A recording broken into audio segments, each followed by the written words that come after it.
We're going to look at example 1 in our 311 guided notes. So there are 3 steps that I consider when I do related rate problems. The first one, I try to figure out what formula I'm going to use based on what they're asking. Once I have my formula, I'm going to take the derivative with respect to time. This will use implicit differentiation. And then I substitute in any given values that I'm given in the problem. Before I start in, definitely read through very carefully, try to see what's given and what I'm going to find so I have a goal. So I went ahead and drew out the sides of the square, labeled them all x, and it says that the sides of the square decrease at a rate of 1 meter per second. That's a derivative because it's a rate of change. So I know the sides of the square with respect to time are decreasing, so I'm going to put a -1 meters per second.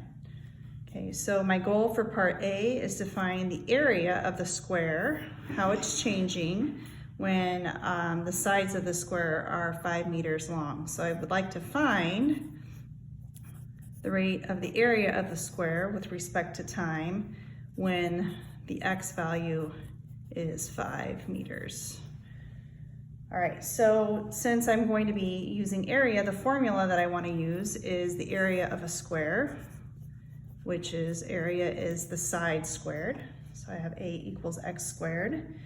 If I differentiate this with respect to time, I'm going to have the derivative of the area with respect to time equal to, this is implicit differentiation, so I take the derivative with respect to x.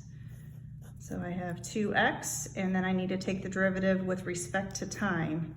So times dx over dt.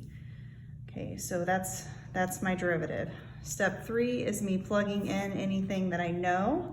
So I'm going to be plugging in that x is 5, and then I also know that this rate is -1. So the derivative of the area with respect to time is 2 times 5 times -1. So I'm going to end up with -10. And then since this is area, make sure that you have an area label with respect to time. So our area label is meters squared, and then our time in this case is second. So we're going to have meters squared per second. Okay, and that completes part A of this problem. Let's look at part B.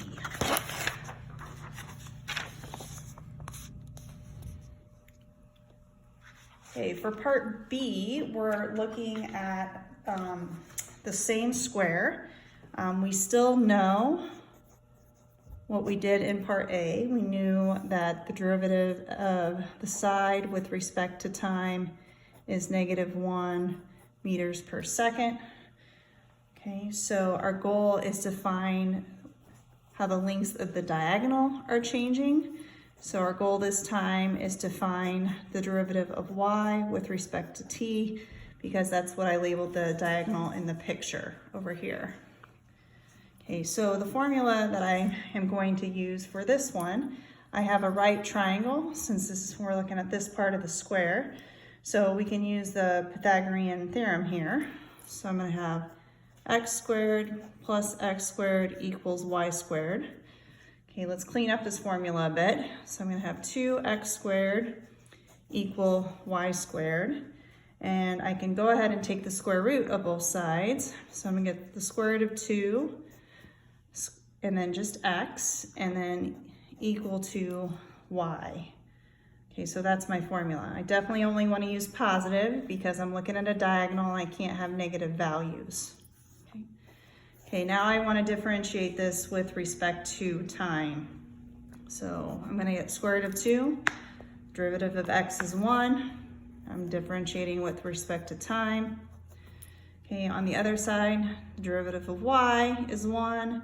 But I also need to differentiate it with respect to time. So I get the following. Okay, now we're ready for the substitution. Okay, so we have square root of 2.